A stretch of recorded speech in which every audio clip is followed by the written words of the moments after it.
آنے والے نئے دوستوں کو خوش آمدید کہتا ہوں۔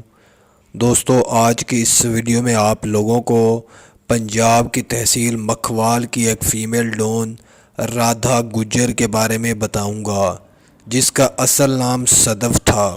دوستو، اس کے 3 بھائیوں کو چکوال شہر میں ایک جعلی پولیس مقابلے میں پار لگا دیا گیا تھا، جبکہ اس کے مزید 3 بھائیوں کو پولیس نے بعد میں گرفتار کر لیا تھا اور ان پر الزام لگایا تھا کہ یہ بھائی آپس میں ہی لڑ پڑے ہیں۔ یہاں سے رادھا گجر نے جرائم کا آغاز کیا اور اس نے بہت کم عرصے میں درجنوں پولیس والوں اور مختلف اشتہاریوں کو پار لگایا۔ آپ لوگوں کو بتاؤں گا کہ کیسے اس پر 104 مقدمات درج ہوئے اور کیسے یہ 2 سال تک مفرور رہی اور کیسے اس نے سابق اسسٹنٹ کمشنر کو اغوا کیا۔ آج کی اس ویڈیو میں آپ لوگ یہ تمام معلومات جان سکیں گے۔ مزید تفصیلات جاننے سے پہلے میری آپ لوگوں سے درخواست ہے کہ ایک بہن جو بہت غریب ہے، کرونا کی وجہ سے اس کی جاب چلی گئی ہے، اس کے چینل کا لنک میں نے اس ویڈیو کے ڈسکرپشن میں دیا ہوا ہے۔ آپ لوگ اس کے چینل کو سبسکرائب کر دیں، اس کا فائدہ ہو جائے گا اور آپ کا اس میں کوئی نقصان نہیں ہوگا۔ تو چلیے شروع کرتے ہیں تفصیلات۔ دوستو، جب رادھا گجر کے 3 بھائیوں کو جعلی پولیس مقابلے میں پار لگایا گیا تو پولیس نے اس جعلی پولیس مقابلے کے خوف سے بچنے کے لیے اسی کے مزید 3 بھائیوں پر جھوٹے مقدمات درج کر کے انہیں جیل میں بند کر دیا تھا۔ اسی عرصہ کے دوران رادھا گجر اور اس کے باپ نے اپنے بھائیوں کو جیل سے نکلوانے کی کئی بار کوششیں کی، لیکن انہیں اس میں کوئی کامیابی نہ ملی۔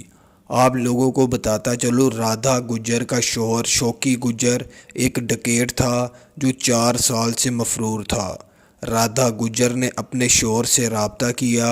رادھا گجر کے شوہر شوکی گجر نے اپنے 11 کے قریب ساتھیوں کے ساتھ مل کر رات کے وقت جیل کے اوپر دھاوا بول کر اپنے 3 سالوں کو چھڑوا لیا تھا۔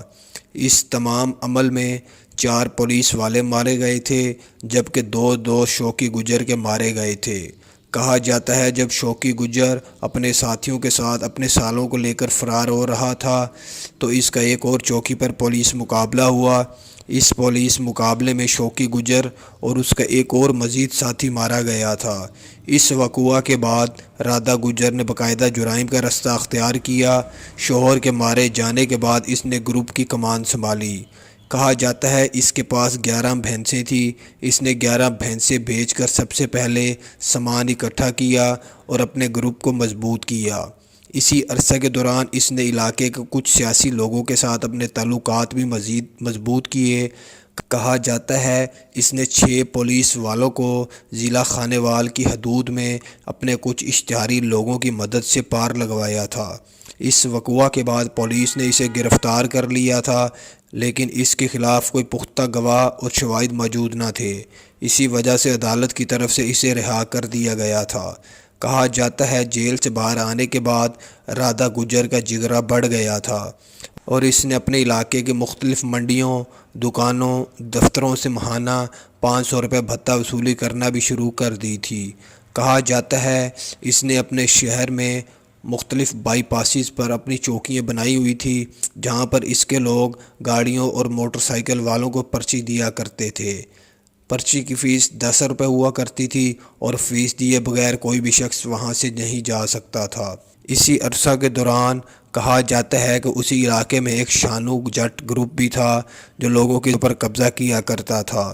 اسی عرصہ کے دوران شانو جٹ گروپ نے کچھ سیاسی لوگوں کے کہنے پر ہی رادھا گجر کی 2 کلے زمین پر قبضہ کیا۔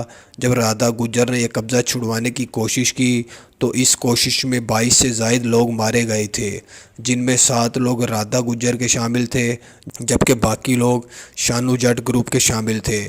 آپ لوگوں کو بتاتا چلوں، رادھا گجر پر 372 سے زائد مختلف نوعیت کے مقدمات درج ہو چکے تھے، جن میں قتل، اقدام قتل، اغوا برائے تاوان اور بھتہ وصولی جیسے مقدمات شامل تھے۔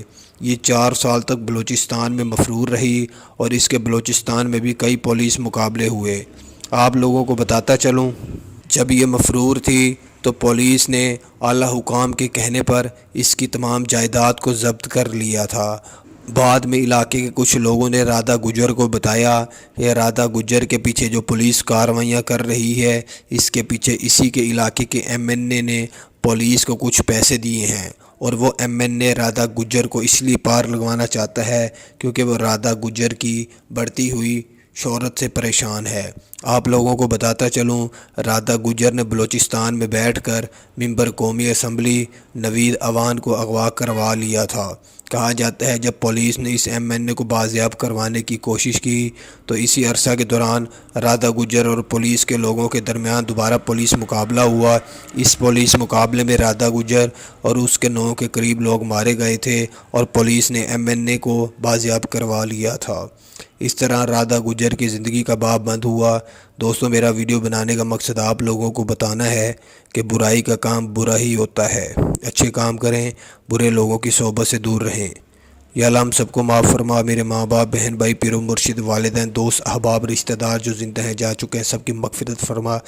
یا اللہ مرزائیوں، قادیانیوں، یہودیوں، میکرون کو، فرانس والوں کو جس نے میرے نبی حضرت محمد صلی اللہ علیہ وسلم کی شان میں گستاخی کی ان کو نیست و نابود فرما، آمین۔